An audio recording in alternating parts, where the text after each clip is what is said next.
بشان حبیبہ فی المقام آخر ان اللہ وملائکتہ یصلون علی النبی یا ایہا الذین آمنوا صلوا علیہ وسلموا تسلیما۔ محبت کے ساتھ جھوم کر حضور کی بارگاہ میں ہدیہ عقیدت و محبت پیش کیجیے۔ آلک و اصحابک یا سیدی یا حبیب اللہ، والصلاة والسلام علیک یا سیدی یا رحمت للعالمین، وعلی آلک و اصحابک یا سیدی یا خاتم النبیین۔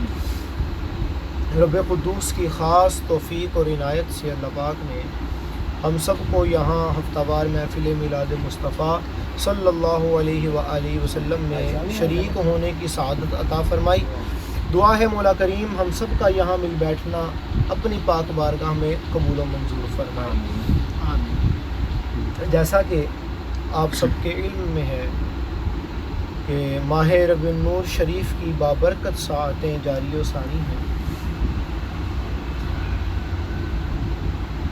کسی نے کیا خوب کہا تھا کہ نثار تیری چہل پہل پر ہزاروں عیدیں ربیع الاول، نثار تیری چہل پہل پر ہزاروں عیدیں ہیں ربیع الاول، سوائے ابلیس کے جہاں میں سبھی تو خوشیاں منا رہے ہیں۔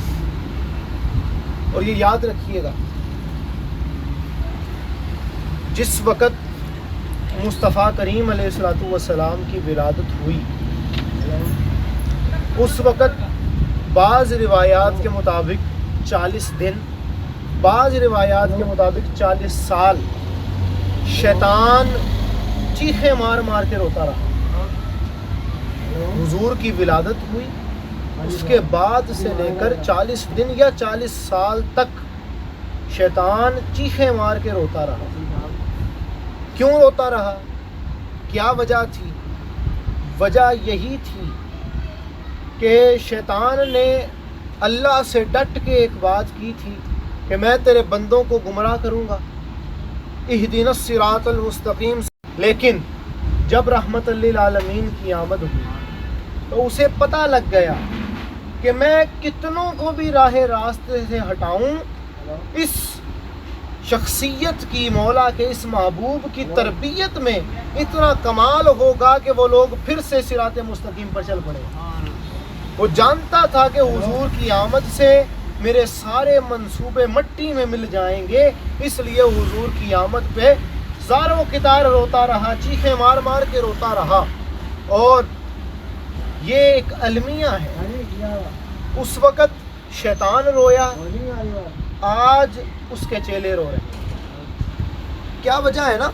11 ماہ میں کسی کو کوئی شے یاد نہیں آتی، نہ کسی غریب کی بیٹی کا نکاح یاد آتا ہے، نہ کسی غریب کو کھانا کھلانا یاد آتا ہے، نہ کوئی اور فلاحی کام یاد آتا ہے۔ جو ہی ماہ ربیع الاول آتا ہے، حضور کے عاشق خوشیاں مناتے ہیں تو شیطان کو تکلیف ہونا شروع ہو جاتا ہے۔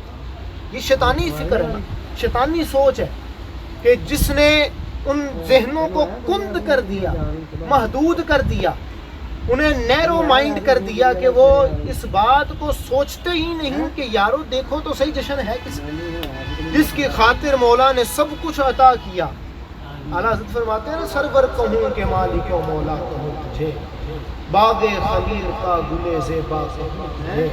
اس کلام کا مقطع جب آپ نے لکھا، آپ نے فرمایا لیکن رضا کا کہوں تجھے۔ جب حضور کے صدقے سے سب کچھ ملا ہے تو حضور کی ولادت پہ جشن بھی نہ منائے؟ یہ کائے کی محبت ہے کہ محبوب کی ولادت کا دن آئے، ہمارے بچوں کی پیدائش کا دن آئے، برتھ ڈے آئے، تو ہم اسپیشلی ہوٹل بک کرواتے ہیں، ان سے ٹائم لیتے ہیں، پھر رشتہ داروں کو بلاتے ہیں، اچھا خاصا خرچہ کرتے ہیں۔ تب کوئی نہیں کہتا کسی غریب کی بیٹی کی شادی پہ خرچہ کر دینا۔ بڑے بڑے ہوٹلوں کے اندر ہم پارٹیز رکھتے ہیں۔ یہ کہاں سے ثابت ہے؟ اگر میلاد بدعت ہے تو پھر تمہارے بیٹے کی سالگرہ پر جشن منانا یہ کیا ہے؟ یہ شریعت ہے؟ عقل کے اندو ذرا سوچو تو صحیح، تم کہہ کیا رہے ہو اور کس کے میلاد سے روک رہے ہو، جس کا میلاد خود سب سے پہلے رب العالمین نے منایا۔ اللہ پاک نے حضور علیہ السلام کی ولادت کے موقع پر جبرائیل علیہ السلام کو جھنڈے عطا کیے، کہا کہ جاؤ یہ عرشی جھنڈے ایک سیدہ آمینہ کے گھر کی چھت پہ لگا دو، ایک مشرق میں لگا دو، ایک مغرب میں لگا دو، اور ایک کعبے کی چھت پہ لگا دو۔ اور اس وقت کے لوگ، تاریخ کی کتابوں میں لکھا ہوا ہے، جب حضور تشریف لائے دنیا میں، حضور کی ولادت ہوئی، تو جو لوگ حرم کعبہ میں تھے وہ دیکھ رہے تھے، نہ جانے کعبہ کو کیا ہوا، کعبہ سیدہ آمینہ کے گھر کی طرف جھک رہا تھا۔ اینٹوں کو کس نے اختیار دے دیا کہ سیدہ آمینہ کے گھر کی طرف جھکے؟ کعبہ تو ایک عمارت ہے نا، ایک عمارت ہے، اینٹوں کی عمارت ہے، ہمارے گھر ہیں، کچھ نہیں ہوتا، کیا یہ جھکتے ہیں؟ نیچے کو آتے ہیں پھر واپس جاتے ہیں؟ ایسا تو نہیں ہوتا نا۔ لیکن کعبہ کی دیواریں سیدہ آمینہ کی طرف سجدہ کر رہی ہیں، گھر کی طرف سجدہ کر رہی ہیں، جھک رہی ہیں۔ یہ دلیل ہے مصطفیٰ کے میلاد کی، کہ سب سے پہلا میلاد مولا نے خود منایا۔ عزیزان محترم، پھر حضور علیہ السلام کی والدہ محترمہ سیدہ آمینہ سلام اللہ تعالی علیہا، آپ خود فرماتی ہیں، وعلیکم السلام، آپ خود فرماتی ہیں کہ جس وقت میں نے اپنے اس لخت جگر کو جنم دیا، حضور میرے جسد اقدس سے، بطن اطہر سے جلوہ افروز ہوئے۔ آپ فرماتی ہیں کہ میرے جسم سے ایک روشنی نکلی، ایک نور نکلا، اور اس نور کی بدولت، اس نور کے صدقے سے میں نے مکہ میں بیٹھ کر شام کے محلات کو روشن دیکھا۔ اب کہاں مکہ ہے، کہاں شام ہے، کتنے فاصلے ہیں، کتنی دیواریں ہیں۔ میرے سامنے اگر پردہ کر دیا جائے تو میں پردے کے پار نہیں دیکھ سکتا کیا ہو رہا ہے، دروازہ بند کر دیا جائے مجھے نظر نہیں آئے گا کہ پیچھے دروازے کے پیچھے کیا ہو رہا ہے۔ لیکن قربان جائیں، ابھی مصطفیٰ کی پیدائش سے لے کر شام تک کی ساری رکاوٹیں دور کر دیں، اور سیدہ آمینہ نے مکہ میں بیٹھے ہوئے شام کے محلات کو دیکھ لیا۔ ارے جس کے پیدا ہوتے ہی نور کا یہ عالم ہے، اس کی جوانی کے جوبن کا عالم کیا؟ عقل والا تیرے جوبن کا تماشا دیکھے، اندھے کو کیا نظر آئے وہ کیا دیکھے۔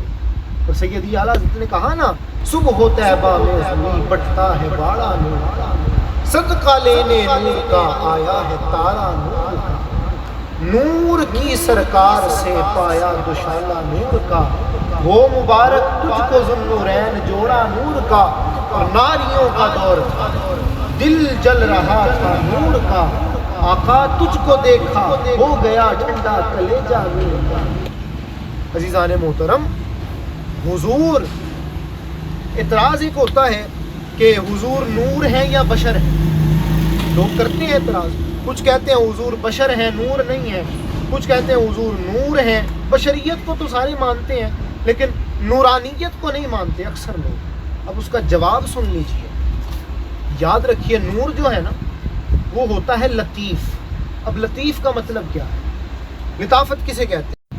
اب میں اس کے اندر سے ہاتھ کو گزار رہا ہوں، ہاتھ گزر رہا ہے میرا، کوئی چیز لگ تو نہیں نہ رہی ہاتھ پہ، یہ ہے لطافت۔ لطیف چیز وہ ہوتی ہے کہ جو کسی چیز کے آر پار ہو جائے، اسے کہتے ہیں لطافت، اسے کہتے ہیں لطیف ہونا۔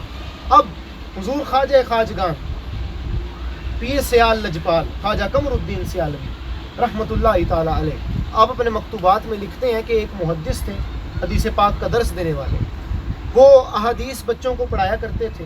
تو ان کی کلاس کے اندر ایک بابا جی بھی آتے تھے، بزرگ تھے، سفید داڑھی تھی، بوڑھے تھے، اور وہ بیٹھتے نہیں تھے، کھڑے ہو کے ساری حدیثیں سنتے تھے، احادیث کا درس کھڑے ہو کے سنتے تھے، اپنی لاٹھی کے ساتھ ٹیک لگا کے کھڑے ہو جاتے اور سنتے رہتے، کلاس ختم ہوتی تو چلے جاتے۔ ایک دن ایسے ہوا، شمائل ترمذی کے اندر حدیث پاک موجود ہے، استاد صاحب پڑھا رہے تھے، انہوں نے فرمایا کہ حضور علیہ السلام ایک دن غزوہ پہ جانے کا ارادہ فرمایا، تو سیدہ ام المومنین سیدہ عائشہ صدیقہ رضی اللہ تعالیٰ عنہ نے حضور کو تیار کیا، حضور کو کپڑے دیے، دیگر جو ساز و سامان تھا، جنگی لباس تھا، وہ پیش کیا۔ اب سیدہ عائشہ نے حضور کو ایک پٹکا دیا، اور آپ نے اپنی کمر مبارک کے اندر وہ پٹکا ڈالا، اور جب پٹکے کو ڈال کے حضور گرا لگانے لگے نا، تو وہ حضور کی کمر مبارک سے پار ہو گیا۔ اب میں اگر اپنی کمر میں کوئی رومال ڈالوں، کوئی بھی ڈالے، تو وہ آر پار ہوگا؟ یہ حضور کی شان ہے، یہ حضور کی، جو لوگ کہتے ہیں نا حضور ہمارے جیسے ہیں، تم ذرا پٹکا آر پار کر کے دکھا دو۔ اگر تم کہتے ہو حضور ہمارے جیسے ہیں، معاذ اللہ، حضور کے جسم میں عقد بیٹھا ہوا تھا، اس نے سوال کر دیا کہ استاد صاحب یہ کیسے ممکن ہے، کیسے ہو سکتا ہے؟